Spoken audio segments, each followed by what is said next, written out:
Baik, sebelum saya masuk dalam firman Tuhan, izinkan saya untuk memberikan informasi, ya, bahwa mungkin minta tolong ditampilin multimedia, ya, bahwa mulai bulan depan, ya, kita ada training yang namanya Rock Journey, ya. Jadi ini training yang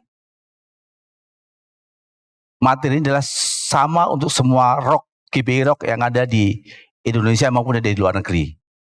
Jadi diharapkan kita semua bisa ikut, khususnya yang volunteer dan leaders, bisa ikut dalam training ini. Ya, training akan dimulai nanti di awal Februari. Nanti schedule-nya akan dikirim Pak Rudi. Pesertanya maksimum adalah 30 orang. Saat ini yang terdaftar baru sekitar 17 orang. Jadi dihimbau untuk kita semua yang rindu untuk kita bisa masuk lebih dalam pelayanan, juga beberapa leaders, volunteer yang mungkin nanti juga ada waktu, tolong kita bisa ikut mengisi training ini dengan baik, sehingga tercukupilah, ya, tidak kekurangan peserta, ya. Sebetulnya terakhir hari inilah pendaftaran terakhir ya untuk kita bisa ikut training ini, tapi mungkin kalau besok masih bisa lah, nanti diatur sama Pak Rudi dan Hesti sama Anik untuk training ini, ya. Jadi ini training Rock Journey, walaupun kita sudah ada training MC, tapi ini untuk melengkapi kita kembali, sehingga materi ini akan sama di semua rock yang ada di Indonesia maupun ada di luar Indonesia, luar negeri, seperti itu, ya. Mungkin itu saja tambahan kita, informasi yang saya dapat sampaikan di hari ini. Baik, kita masih dalam tema yang sama di minggu lalu, Spirit Led Life, ya, kehidupan yang dipilih Roh Kudus. Saya percaya bahwa kita semua sudah dibekali dengan pengajaran apa yang sudah Pak Jerry sampaikan di minggu lalu, ya, mengenai kuasa Roh Kudus, mengenai roh-roh kekuatan, roh yang membangkitkan kekuatan, kasih, dan ketertiban, seperti itu. Saya percaya bahwa kita sudah masuk ke tahun 2023, ya. Kalau kita saat ini masih diberi kesempatan untuk bisa menikmati ataupun bisa melaluinya, itu ada rencana Tuhan yang luar biasa kepada kita semua. Amin. Dia Allah yang memberikan kita kekuatan, keberanian, kesanggupan. Ya, walaupun mungkin kalau kita dengar berita, walaupun kalau kita baca di berita, ya kan, 2023 adalah tahun yang cukup sulit untuk kita semua. Ya, akan ada resesi yang terjadi melanda di dunia. Bahkan kalau saya boleh sharingkan di sini bahwa 2023 ada sekitar sepertiga negara akan mulai resesi. Di dunia ini ada sekitar 200 negara. Berarti ada sekitar 70 negara akan resesi. Memang kalau kita mendengar berita ini kita ada ketakutan, ada kekhawatiran, ya. Tapi minggu lalu Pak Jerry mengajar kepada kita bahwa Tuhan tidak memberikan kita roh ketakutan, tapi roh yang membangkitkan kekuatan. Amin. Kita tidak perlu takut, kita tidak perlu khawatir dengan apa segala sesuatu yang terjadi, karena seperti apa yang dikatakan di Filipi 4 ayat 13, segala perkara dapat kutanggung dalam Dia memberi kita kekuatan. Amin. Ya, jadi mari kita menghadapinya dengan baik, ya, dengan luar biasa, karena Tuhan selalu di pihak kita. Apapun kondisi kita, Dia di pihak kita. Kita tidak pernah ditinggalkan sendirian. Dia adalah Allah yang dapat kita andalkan. Amin. Pagi ini izinkan saya untuk menyaringkan mengenai firman Tuhan yang saya beri judul Hidup dalam Roh Kudus adalah mandatori. Ya, saya katakan mandatori. Mandatori adalah suatu kewajiban, suatu keharusan. Ya, bukan pilihan, bukan anjuran, bukan himbauan, tapi mandatori. Ya, suatu yang harus kita lakukan, harus kita ikuti. Amin. Karena apa? Karena Roh Kudus adalah pribadi ketiga yang Tuhan kirim untuk kita. Ya. Tuhan mau hidup kita dipimpin oleh Roh Kudus. Karena setelah Adam Hawa jatuh dalam dosa, itu yang terputus, itu yang hilang, itulah hubungan rohnya, bukan hubungan secara jasmani. Ya, karena setelah mereka jatuh dalam dosa, mereka nggak langsung mati, tapi rohnya yang terputus, rohnya yang mati. Ya, makanya sejak itu adalah para nabi-nabi, para imam-imam, tapi itu pun ditolak sama manusia. Bersyukur kalau kita bisa mengalami dalam era Roh Kudus, karena 2000 tahun lalu Tuhan kirimkan anaknya yang tunggal. Dia kirimkan anaknya sendiri. Untuk apa? Untuk memulihkan hubungan ini pada Tuhan. Hubungan roh. Makanya di dalam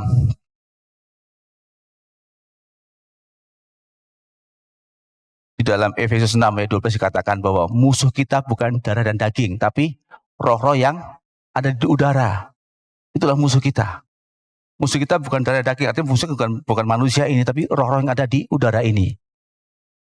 Karena iblis juga tahu, ya kan, setelah dipulihkan hubungan kita roh ini, dia juga berusaha untuk menarik kembali kita, untuk bisa menarik, menghancurkan hubungan ini terputus lagi seperti apa yang dia lakukan di Adam dan Hawa. Ya, maka saya katakan mandatori, suatu keharusan. Ya, karena kita tidak mampu kalau kita mengandalkan kita punya kekuatan. Kita punya kekuatan terbatas. Amin. Ya, Yohanes 3 ayat 16 dikatakan di situ bahwa karena begitu besar kasih Allah akan dunia ini, sehingga ia telah mengaruniakan anaknya yang tunggal, supaya setiap orang yang percaya kepadanya tidak binasa, melainkan beroleh hidup yang kekal. Ya. Ini bukan berarti bahwa kita tidak akan bisa mati, tetapi roh kita yang selalu akan jadi tersambung dengan Tuhan sampai kekekalan nantinya. Karena Tuhan mau roh kita yang dipulihkan, roh kita yang dibangun kembali, direstorasi kembali. Amin. Ya, salib itulah jalan untuk memulihkan hubungan kita dengan Tuhan secara roh. Melalui salib. Melalui penebusan. Ya. Secara jasmani Tuhan sudah selesai 2000 tahun yang lalu. Dia sudah disalib. Tapi juga dia tahu bahwa manusia tidak bisa sendirian. Dia perlu penolong, dia perlu penghibur, dia perlu penasehat. Untuk apa? Untuk bisa menggenapi rencananya. Ya, karena setiap kita di sini punya rencana Tuhan yang luar biasa, yang harus digenapi. Rencana Tuhan tidak pernah gagal. Tapi iblis ingin rencana itu gagal. Amin. Sehingga Tuhan kirimkan Roh Kudus sebagai penolong buat kita. Maka saya katakan mandatori. Dia sudah ada di tengah-tengah kita. Dia ada di dalam hati kita. Tugas kita adalah kita mau nggak buka hati kita. Untuk dia diam, untuk dia tinggal dalam hati kita. Ya. Karena untuk menggenapi rencana itu Tuhan banyak hal yang kita akan lalui. Persoalan boleh ada, masalah boleh ada. Bahkan gesekan juga boleh terjadi. Tapi roh inilah yang memberikan kita kelegaan, yang memberi kita penghiburan. Kita tidak lagi dalam fokusnya di masalahnya itu, tapi kita fokus kepada yang lebih besar di balik masalah itu. Karena itu ada jalan keluar di situ, ada kelepasan di situ. Amin. Ya, jadi mandatori. Sebagai orang percaya, sebagai orang ditebus Tuhan, itu mandatori kalau kita hidup dipimpin oleh Roh Kudus. Izinkan diri kita untuk mau diatur, mau diarahkan, mau dibimbing oleh Roh Kudus. Karena itu suatu keharusan. Sehingga kita bisa menggenapi rencananya di dunia ini. Di awal Tuhan sudah punya rencana untuk menaklukkan, untuk berkuasa di bumi ini. Tanpa Roh Kudus kita tidak mampu. Amin. Tanpa Roh Kudus kita tidak bisa. Sehingga perlu pribadi ketiga tunggal itu yang hadir di tengah-tengah kita. Tuhan tahu kemampuan kita, Tuhan tahu kekuatan kita. Kirimkan pribadi ini. Ya. Jadi mari kita akan banyak belajar mengenai hal ini. Ya, mengenai pribadi yang luar biasa ini. Yohanes 14 ayat 25, 26 ini ayat tema kita di bulan ini ya. Semua ini kukatakan kepadamu selagi aku berada bersama-sama dengan kamu. Tetapi penghibur, yaitu Roh Kudus, yang akan diutus oleh Bapa dalam namaku, dialah yang akan mengajarkan segala sesuatu kepadamu dan akan mengingatkan kamu akan semua yang telah kukatakan kepadamu. Ya, dia mengirim penghibur, yaitu Roh Kudus.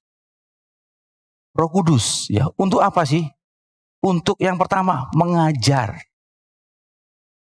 segala sesuatu yang apa?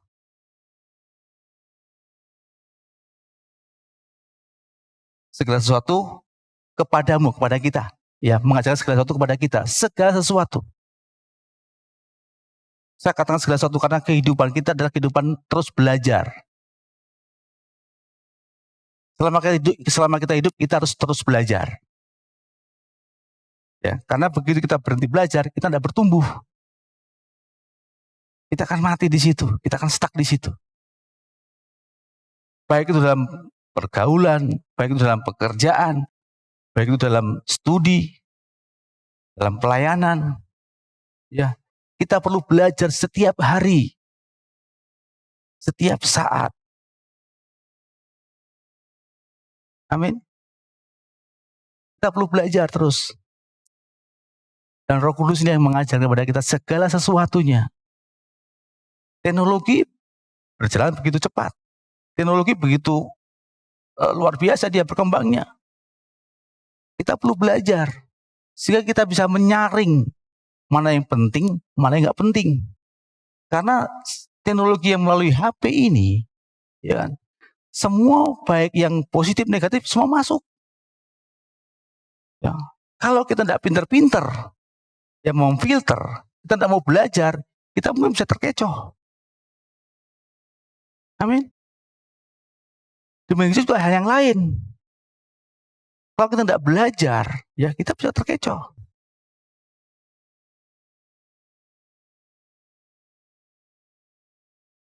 Mengajarkan segala sesuatu dalam kehidupan ini. Karena kehidupan kita perlu belajar. Apalagi kalau kita masuk dalam suatu pernikahan atau keluarga. Keluarga itu nggak ada sekolahnya. Ya, nggak ada sekolahnya keluarga itu. Pernikahan nggak ada sekolahnya.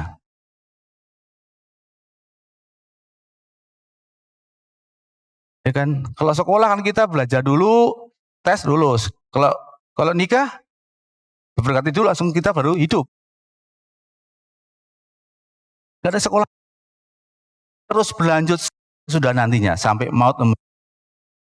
Itulah keluarga, itulah nikahan. Ya, tidak ada sekolahnya. Terus kita belajar.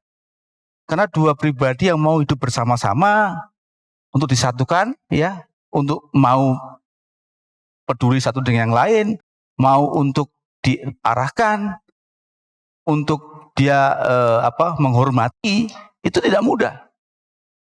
Tapi kita terus belajar. Makanya kita perlu Roh Kudus. Perlu pribadi ketiga sebagai penolong buat kita. Untuk kita bisa memahami kita punya pasangan. Amin. Ya. Kembali bahwa manusia tidak rentan dengan dosa. Ya, dia tidak kebal dengan dosa. Dia mudah untuk mudah untuk tergiur dengan hal yang sifatnya dosa. Ya, Roma 3 ayat 23. Bahwa setiap orang sudah berdosa dan kehilangan kemuliaan Allah. Ya, dia mudah. Tawaran duniawi secara luar biasa terjadi saat ini.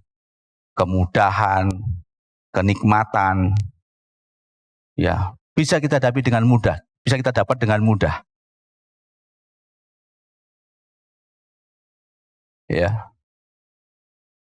Apalagi dalam suatu pernikahan. Karena begitu udah pernikahan terjadi, iblis juga nggak mau tuh. Dia pasti berusaha untuk menggagalkan itu.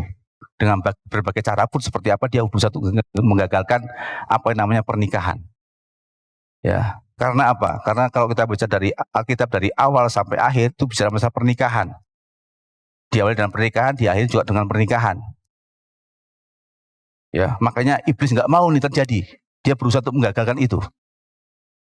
Ya, kembali bahwa musuh kita bukan darah dan daging, tapi roh-roh yang ada di udara, roh jahat ada di udara. Itulah musuh kita. Makanya kita perlu hidup dipimpin oleh roh. Sehingga kita juga punya pengertian secara roh. Di luar nalar kita. Ya. Dia mengajarkan segala sesuatu. Yang kedua, dia mengingatkan akan firman Tuhan. Ya, mengingatkan kamu akan semua yang telah kukatakan kepadamu. Ya. Mengingatkan akan semua yang telah kukatakan kepada kamu. Apa itu? Firman Tuhan. Ya, dia sebagai pengingat. Ya, Roh Kudus yang sebagai penghibur, penolong itu untuk mengingatkan setiap perintah Tuhan, setiap larangan Tuhan, setiap janji Tuhan pada kita. Ya, apa itu firman-Nya Tuhan? Karena firman Tuhan adalah apa? Jalan bagiku, terang bagi, atau kebalik ya, saya lupa. Bentar. Firman-Mu itu pelita bagi kakiku dan terang bagi jalanku. Ya. Maka itu kita perlu diingatkan mengenai firman Tuhan. Ya, tugas kita, mari kita juga punya hubungan dengan Tuhan melalui membaca firman Tuhan. Karena begitu membaca, kita ada saatnya kita diingatkan kembali mengenai firman Tuhan. Karena dia pelita dan jalan bagi hidup kita. Sehingga hidup kita tidak jauh dari kehendak Tuhan, tidak melenceng dari rencana Tuhan. Ya, untuk menggenapi rencananya, berarti kita harus jalan sesuai dengan jalannya Tuhan. Ya, sebagai pengingat. Amin. Ya, peran Roh Kudus sangat penting dalam kehidupan kita, sangat penting. Ya, jangan kita abaikan, jangan kita ignore, ya, jangan kita anggap hanya angin lalu.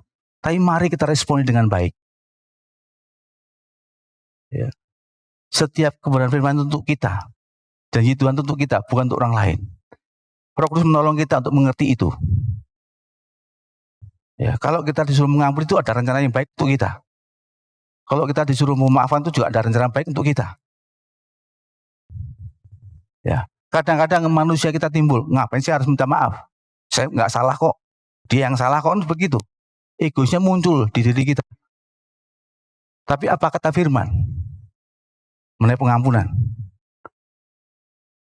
Amin. Saya punya pengalaman pahit mengenai pengampunan. 20 tahun saya punya kepahitan dengan bapak saya. Bukan hal yang mudah. Itu pun kita kadang-kadang, saya pun harus, kalau diingatan seperti itu, saya mulai, ngapain sih saya, kan dia yang salah. Bukan hal yang mudah untuk kita bisa mengampuni, bukan hal yang mudah. Tetapi Roh Kudus terus dia mengingatkan kepada kita semua melalui apa? Melalui kadang-kadang waktu saya baca firman, itu muncul dalam pemikiran saya. Ya kan? Sudahkah kamu mengampuni orang tuamu? Sudahkah kamu begini? Itu muncul waktu kita baca firman Tuhan. Atau melalui suatu peristiwa. Atau waktu kita mendengarkan khotbah seorang pendeta atau siapapun. Bisa banyak hal Tuhan pakai. Ya, selama kita mau dibentuk, selama kita buka hati kita untuk terus diubahkan, ya, kita masih mampu untuk itu. Karena Roh Kudus memberi kita kemampuan. Ya, makanya dia punya peran yang sangat penting dalam kehidupan kita. Jangan abaikan itu. Ya, Bahkan di dalam Matius 12 ayat 31 dikatakan, segala dosa dan hujat manusia akan diampuni. Tetapi hujat terhadap Roh Kudus tidak akan diampuni. Itulah pentingnya Roh Kudus. Ya, apa sih hujat? Menghina dengan sengaja, itu hujat. Hujat itulah menghina dengan sengaja, itu namanya hujat. Ya, nanti coba baca dalam Lukas. Contohnya nyata seperti itu. Waktu Tuhan menyembuhkan orang kerasukan setan. Apa orang Farisi bilang? Oh, dia menyembuhkan dengan kuasa Beelzebul. Padahal Tuhan mengatakan, aku dengan kuasa Allah. Engkau keluarlah iblis dari orang ini. Karena orang ini bisu tuli yang disembuhkan Tuhan. Dia tidak bisa ngomong, tidak bisa mendengar. Tapi orang-orang Farisi mengatakan, dia menyembuhkan orang ini dengan kuasa Beelzebul.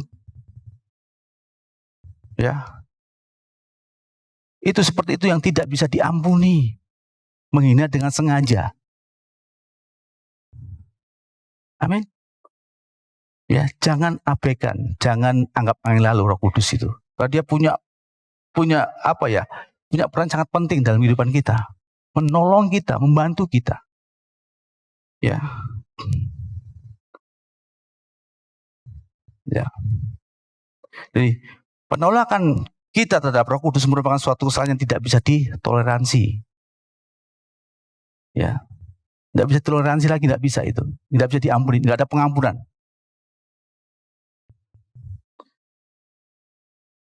Ya, Roh Kudus bukan hanya sekedar kuasa, tetapi pribadi ketiga Allah Tritunggal yang diam di hati orang percaya sebagai umat kepunyaannya. Ya, kita inilah umat kepunyaannya, kita adalah berharga di mata Tuhan. Kita umat-umat pilihannya. Dia tidak mau kita binasa. Dia tidak mau kita itu hancur, ya kan? Dia tidak mau kita hancur. Makanya dia kirimkan Roh Kudus sebagai penolong buat kita. Ya, dan diam di hati kita. Ya, tidak hanya sekedar diam, tapi dia menguasai hidup kita, memimpin langkah hidup kita. Sehingga kita tidak melenceng dari setiap rencana Tuhan. Amin. Ya, tidak jauh dari apa yang Tuhan mau dalam kehidupan kita. Perlu kita terus bergaul karib dengan Tuhan, ya, melalui Roh Kudus, melalui kuasa Roh Kudus. Ya. Dia sudah hadir di tengah-tengah kita karena Tuhan sudah berikan itu kepada kita. Tinggal kita mau menerima atau tidak. Kita masih pakai kekuatan manusia atau kita mau Roh Kudus yang memimpin hidup kita. Pilihan di kita. Tapi kembali bahwa Tuhan mau itulah menjadi satu hal yang keharusan buat kita semua sebagai orang percaya. Ya, artinya apa? Apa artinya mandatori itu? Ada konsekuensi kalau kita tidak melakukannya. Ya, ada konsekuensinya. Ya, dia mau kita hidup, ya, hidup kita berguna, hidup kita menjadi sesuatu yang bisa menghasilkan sesuatu yang bermanfaat lah. Ya, tidak dalam kesia-siaan.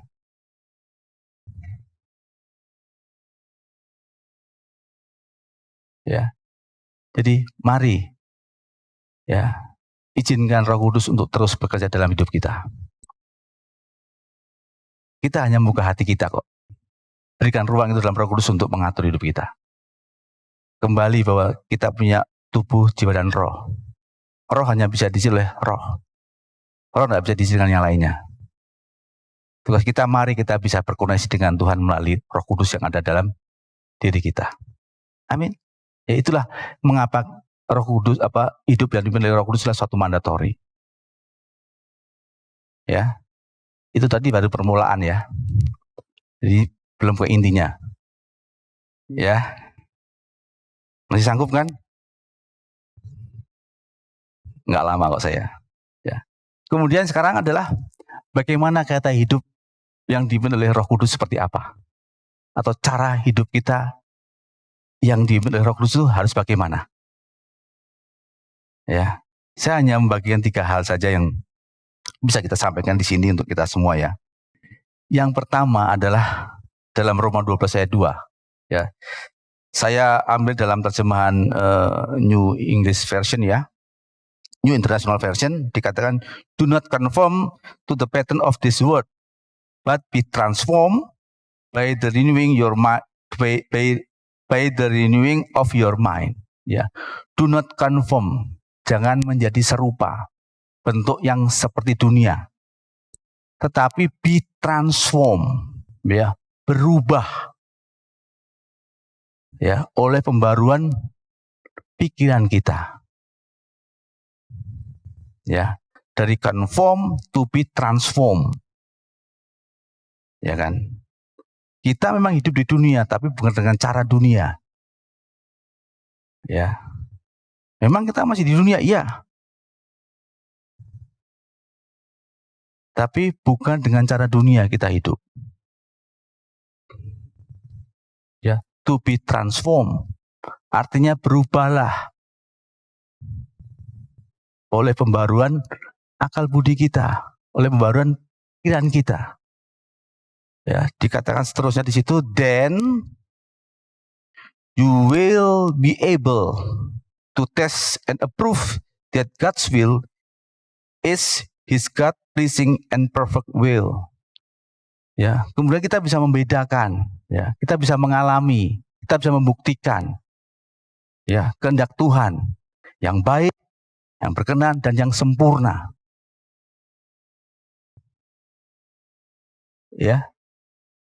Jadi Roh Kudus yang tadi mengajar dan mengingatkan kita, itu memampukan kita untuk kita bisa membedakan atau kita bisa membuktikan mana kehendak Allah yang baik, yang sempurna, dan yang berkenan. Ya, melalui apa? Perubahan mindset kita, perubahan pikiran kita hari lepas hari, setiap hari. Ya, setiap hari kita diberhadapan dengan hal-hal yang bisa membuat kita jatuh dalam dosa. Amin. Pergaulan kita, pekerjaan kita, ya, mata kita ini bisa membuat orang jatuh dalam dosa. Telinga kita juga bisa membuat kita jatuh dalam dosa. Perasaan kita, pikiran kita.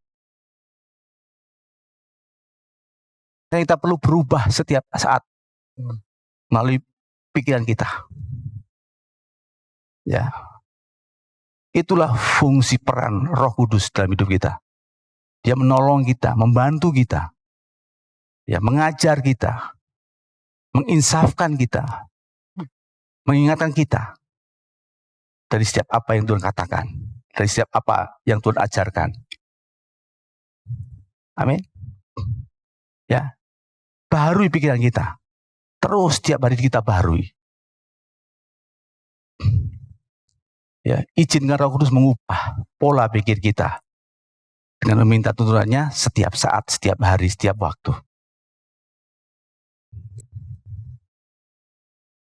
Ya, sehingga kita dimampukan untuk mengerti, kita dimampukan untuk bisa membedakan, ya, dan apa yang kita putuskan itu tidak salah.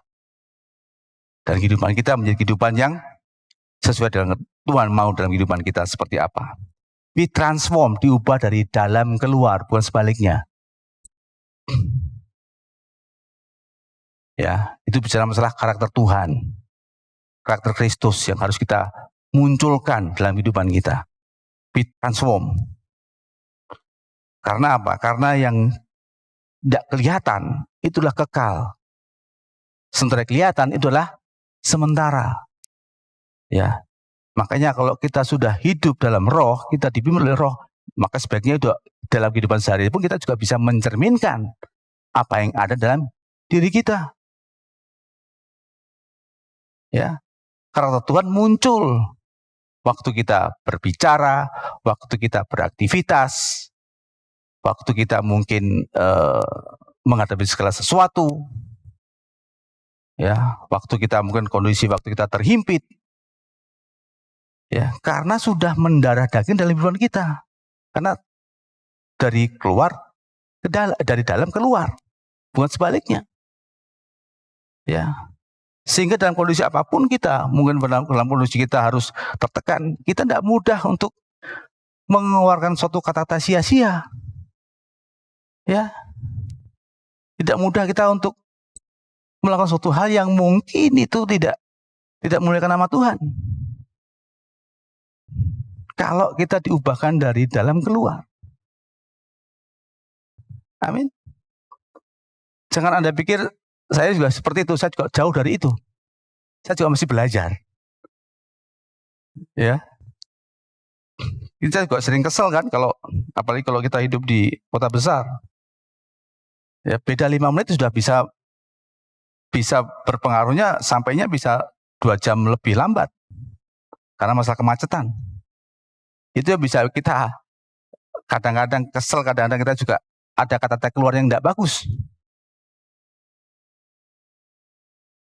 Ya. Bukan berarti terus saya sudah lolos itu, enggak, saya juga harus belajar. Kita semua belajar untuk itu. Ya. Jadi tugas kita izinkan Roh Kudus sehingga dia sebagai waktu kondisi kita mungkin terpuruk, waktu kita tertekan, dia ingatkan apa? Ya. Kembali kalau kita punya hubungan dengan Tuhan secara intens, ya, secara intim, pasti ada sesuatu yang muncul di situ. Ya, Roh Kudus membantu kita untuk mengingatkan lagi apa yang kita baca, apa yang kita renungkan, apa yang kita dengar. Dia akan muncul di situ. Ya. Jadi ubah yang pertama adalah pikiran kita. Yang kedua adalah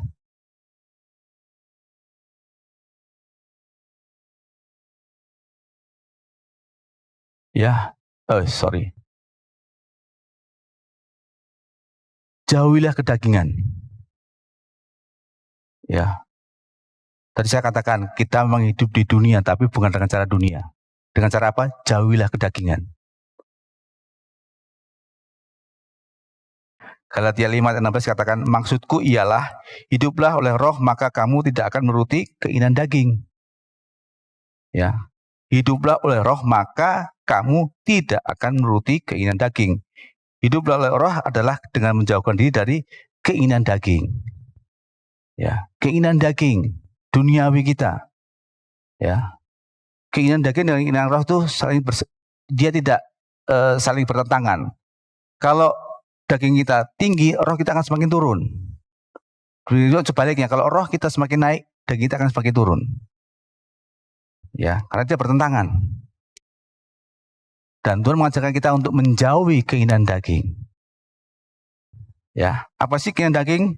Mari kita baca sama-sama dalam Galatia 5 ayat 19 sampai 21. Ya. Saya baca untuk kita semua ya, karena ini sering kita dengar ini. Perbuatan daging telah nyata yaitu percabulan, kecemaran, hawa nafsu, penyembahan berhala, sihir, perseteruan, perselisihan, iri hati, amarah, kepentingan diri sendiri, percederaan, roh pemecah, kedengkian, kemabukan, pesta pora, dan sebagainya. Terhadap itu semua kuperingatkan kepada kamu, seperti yang telah kubuat dahulu, bahwa barang siapa melakukan hal-hal yang demikian, ia tidak dapat mendapat bagian dalam kerajaan Allah. Ya. Jadi jauhilah kedagingan. Tadi pesta pora, ya kan? Dikatakan situ percabulan, kecemaran, hawa nafsu, perselisihan, iri hati. Ya, ini semua itu sering muncul di sekitar kita. Ya. Jujur kadang-kadang bicara masalah HP. Kadang muncul pop up sesuatu yang nggak bagus. Sering tuh muncul seperti itu. Ya kan? Apakah kita mau terus masuk dalam seperti itu, gambar-gambar pornografi, atau kita mau tolak? Pilihan di kita. Ya. Saya percaya kalau kita hidup dalam roh, itu pasti ada dalam hati kita untuk katakan menolak.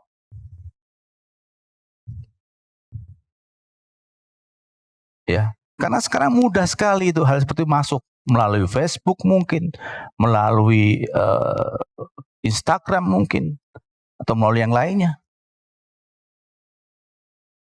Ya, itu sering muncul seperti yang ini, yang simpel, yang bisa kita, karena hampir di Indonesia hampir semua orang punya HP. Ya, orang bisa mengakses dengan mudah. Karena semua HP sekarang udah smartphone, nggak ada yang HP kayu sekarang, nggak ada. Jarang orang punya HP kayu. Ya kan? Semua udah smartphone. Sudah punya data internet. Sehingga informasi itu mudah masuk. Amin. Ya, jauhilah kedagingan, jauhilah hal yang bisa merusak kita.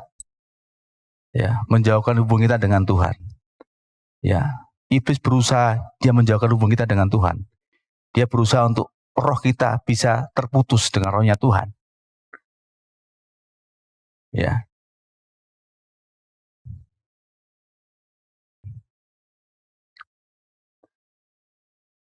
Menjauhi keinginan daging dengan menghasilkan buah roh. Ya. Karena keintiman kita dengan Roh Kudus, keintiman kita dengan Tuhan pasti menghasilkan suatu buah. Kalau kita intim dengan Roh Kudus, maka kita bisa menghasilkan buah roh. Bukan buah-buah roh, tapi buah roh. Itu apa sih buah roh itu? Mari kita baca dalam Galatia 5 ayat 22 sampai 23. Tapi buah roh ialah kasih, sukacita, damai sejahtera, kesabaran, kemurahan, kebaikan, kesetiaan, kelemah lembutan, penguasaan diri.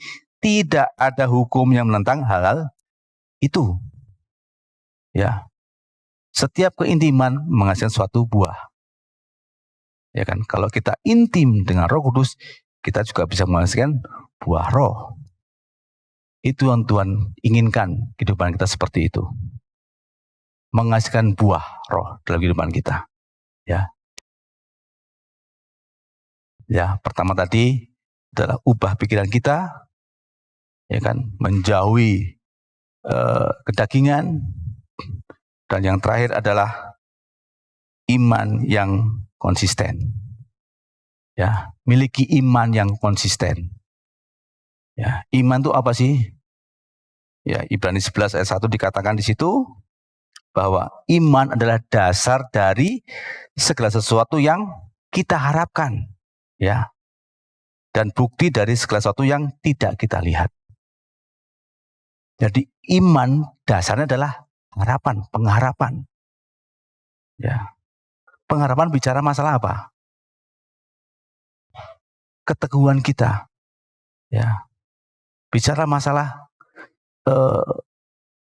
pengagungan kita kepada siapa?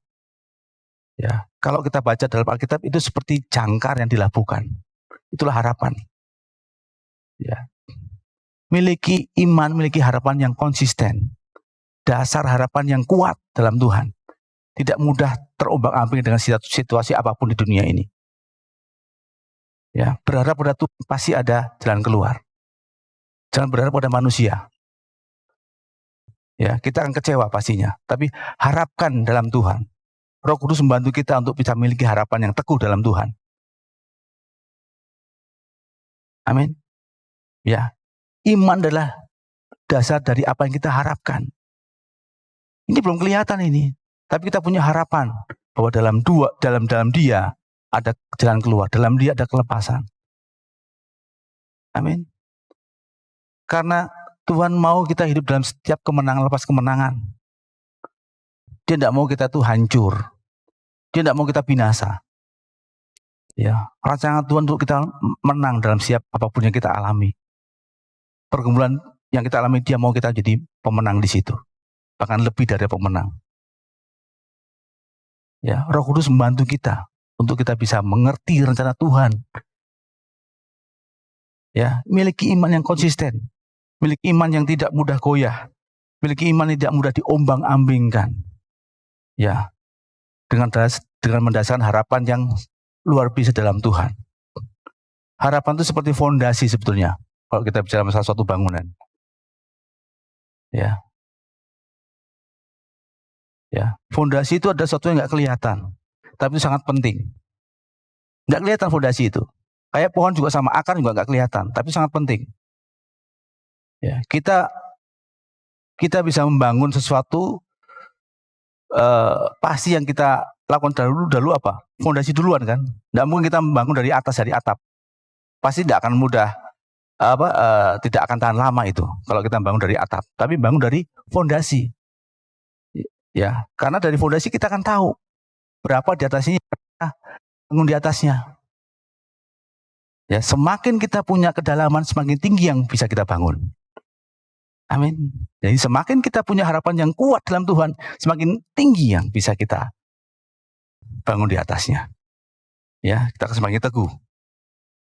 Ya, jadi miliki iman yang konsisten, miliki iman yang tidak mudah goyah. Ya, kondisi kita saat ini, kondisi kita resesi segala macamnya, miliki iman yang teguh. Ya, informasi boleh ada, boleh di mana informasi boleh terjadi, tapi jangan goyah dalam Tuhan. Ya, firman Tuhan itu dari dulu, sekarang dan selama itu sama, tetap kekal. Ya, firman-Nya kekal, tidak berubah, dan itu up to date. Di kondisi apapun dia bisa kita andalkan, karena iya dan amin. Ya, bersyukur kalau kita pagi ini adalah kita orang-orang yang sudah dimeteraikan dalam darah Tuhan. Ya, sehingga pengharapan kita itu tidak berdaya pengharapan yang asal-asalan, tapi kita punya pribadi yang memang di pihak kita, yang bisa kita andalkan. Amin. Ya, 3 hal itu yang saya percaya, saya berharap kita semua bisa membantu kita semua untuk kita selalu hidup dalam Roh Kudus, diberi Roh Kudus setiap hari, setiap waktu. Saya undang pemain musik dan WL untuk ke depan. Ya, jangan abaikan kuasa Roh Kudus. Ya, terus gumuli Dia. Ya, buka hati kita untuk Dia bisa tinggal selama dalam hidup kita. Karena itu Dia diperlukan dimanapun kita berada. Kita perlu bantuan Roh Kudus. Mungkin secara fisik kita sendirian, tapi percaya bahwa Roh Kudus ada di samping kita. Roh Kudus ada di tengah-tengah kita. Ya, sehingga ketika kita akan melakukan segala sesuatu, kalau itu mungkin tidak berkenan dengan Tuhan, kita ada teguran dalam hati kita. Ya, karena Roh Kudus tidak akan mengarahkan sesuatu yang tidak benar. Dia pasti akan memimpin dalam sesuatu kebenaran sesuai dengan firman Tuhan. Ya, tidak perlu takut dengan situasi apa yang terjadi di sini. Ya. Tidak perlu takut ya, karena kalau kita baca tadi malam juga saya lihat di berita banyak beberapa perusahaan yang tutup ya, utamanya perusahaan yang ekspor sepatu, tekstil, karena memang beberapa negara pengimpor juga mengalami resesi sehingga dia harus menutup pabriknya, yang efeknya juga banyak orang di PHK. Ya, tapi percaya bahwa Tuhan pasti akan memberikan terbaik buat kita semua. Kita nggak tahu apa yang terjadi 2 jam lagi, besok seperti apa. Ya, amin. Dia selalu memberikan pengertian lepas pengertian pada kita semua. Selama kita membuka dan selama kita mau diubahkan. Ya, mari kita bangkit berdiri, kita akan menyembah Tuhan. Sama-sama. Shalom, saya undang semuanya bangkit berdiri. Hari ini sama-sama kita mau. Shalom, saya undang semuanya bangkit berdiri. Hari ini. Terima kasih, oh Engkau baik Tuhan, Engkau baik. Besar kasih dan ucap syukur setiap kebaikan-Mu Tuhan. Pribadi yang menolong hidup Terima kasih. Pribadi yang mengerti.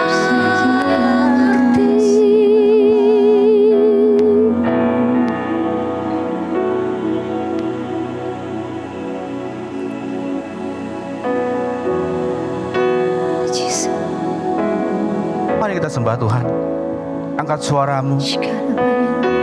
Tidak pada Tuhan. Dia tidak jauh dari kita. Dia ada tengah-tengah kita. Dia penolong, penghibur yang sudah disediakan pada Tuhan. Kita bisa menikmati kehadirannya. Sehingga kehidupan kita bukan kehidupan yang sia-sia, tapi suatu kehidupan yang berkenan di hadapan Tuhan.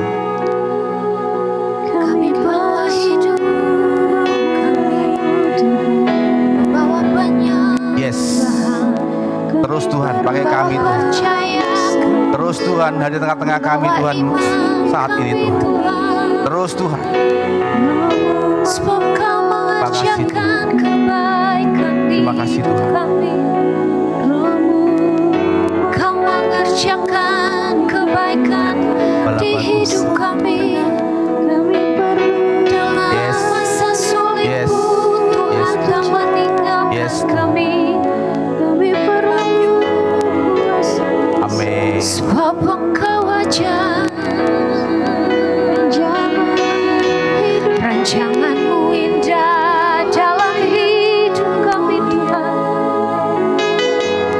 Janji-Mu ya dan amin.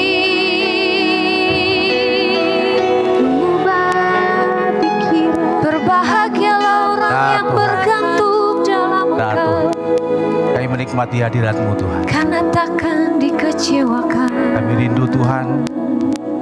Kami rindu Tuhan. Kau selalu campur tangan dalam setiap perkara kami. Kami rindu Tuhan.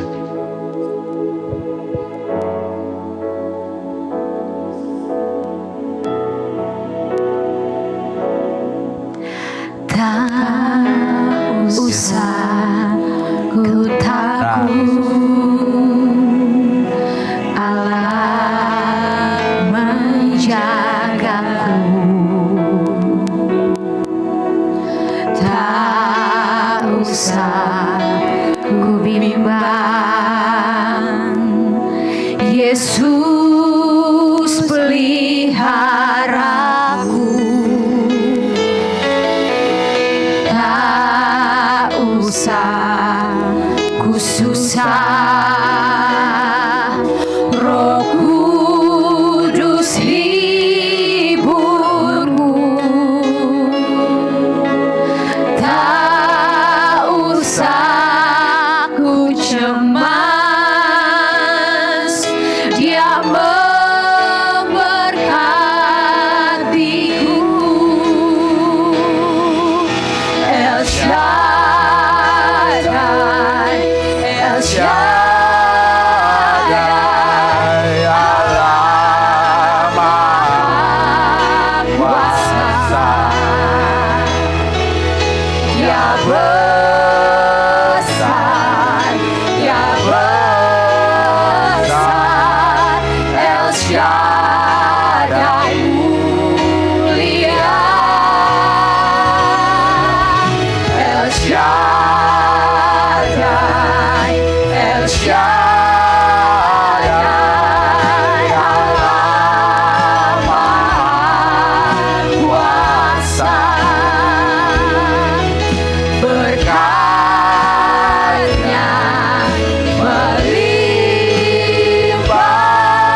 Mari kami bertangan kita akhiri ibadah kita di siang ini.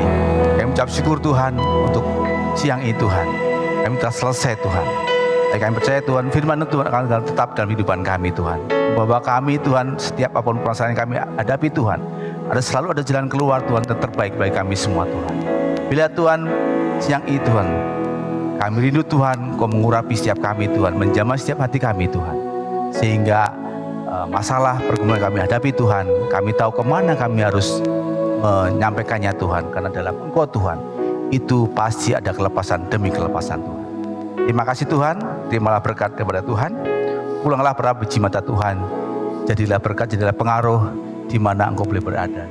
Dan biarlah kasih daripada Bapa, cinta Yesus, persoalan Roh Kudus menyertai kita semua sekarang, kekal, bahkan sampai selama-lamanya. Di dalam nama kami bersyukur, haleluya, amin. Selamat hari Minggu, Tuhan Yesus berkati.